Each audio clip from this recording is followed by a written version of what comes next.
Today our topic is carburetor, and today I'm going to explain the working of the carburetor and the basic structure of the carburetor.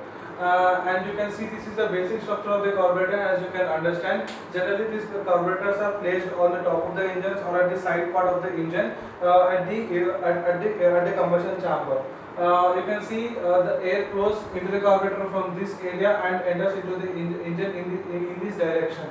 And I would be explaining the working of the carburetor. Generally, this carburetor works on the principle of Bernoulli's theorem. The Bernoulli's theorem principle you can study in the fluid mechanics subject of your mechanical engineering.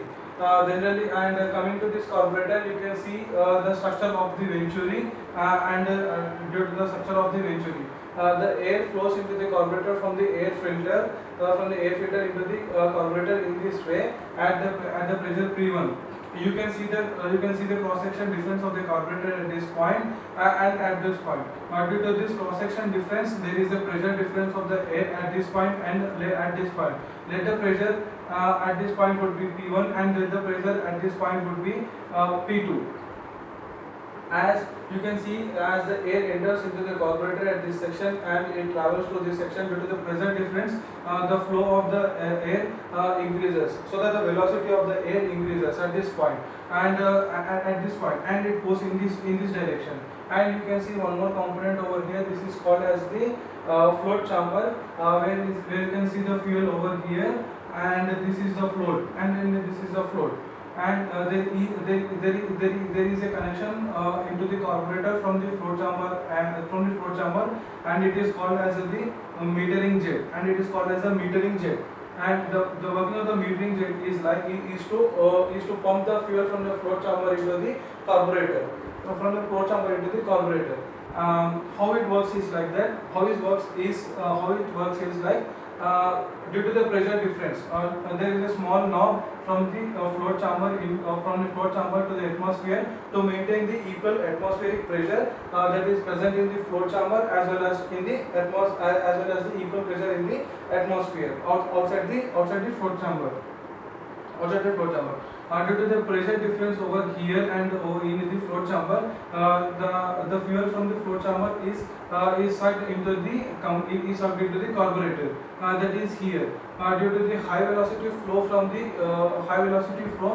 this point to this point, the air travels in this direction, and as the air travels in this direction, the amortization takes place at this point. This is called as the mixing chamber. Where air and fuel get mixed over here. How this process actually takes place is that we have an intake section in the combustion chamber, when the piston that moves from the top dead center to bottom dead center. The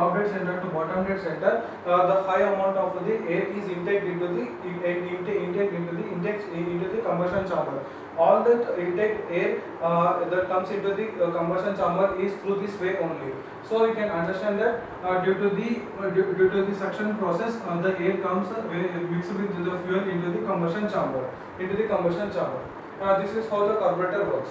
And there are different components in the carburetor where you really should understand is like the choke and the throttle.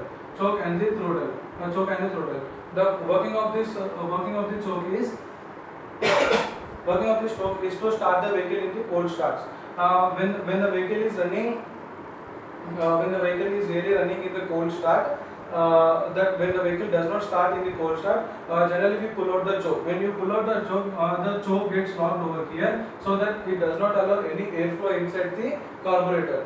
Due to this, the huge vacuum is created at this point. Due to the pressure difference at this point P1 and pressure difference at this point P2, the good amount of fuel is sucked into the carburetor, and due to this suction stroke, the fuel enters into the combustion chamber. Enters into the combustion chamber with good amount of fuel and less air, and this is called as the rich fuel mixture. Due to this, the engine starts within 2 to 3 kicks and it gets warmed up in 2 to 3 strokes of the engine. This is how the carburetor works. And coming to the throttle, so this is a throttle point. This is a throttle point where engine runs. When you give the throttle the maximum extent, there is a continuous fuel. There is a continuous fuel entering into the carburetor with high amount of the air entering into the combustion chamber at every intake or the suction stage of the every intake or suction stage of the engine, so that the combustion takes place without any problem. Generally, this throttle actually determines your mileage of the vehicle. As you give the good amount of throttle, there is a good amount of usage of fuel as well as air, so that the mileage would be a bit smaller when you go at high speeds. When you go at low speeds, again there is a rich fuel mixture, which is the fuel is burnt a lot, so that the vehicle is running at very low speeds. This fuel takes place when the vehicle runs at very low speeds. And this is the idling screw. Generally, this idling screw is placed near the throttle valve, so that the rich fuel mixture takes place when the vehicle is in the idle point. And when the vehicle is idle point, this idle point can be adjusted by the screw by rotating it in clockwise of the anti-clockwise direction, depending upon the type of the vehicle. And this is all about the carburetor. This is all about the carburetor. Coming to the float chamber, how it works.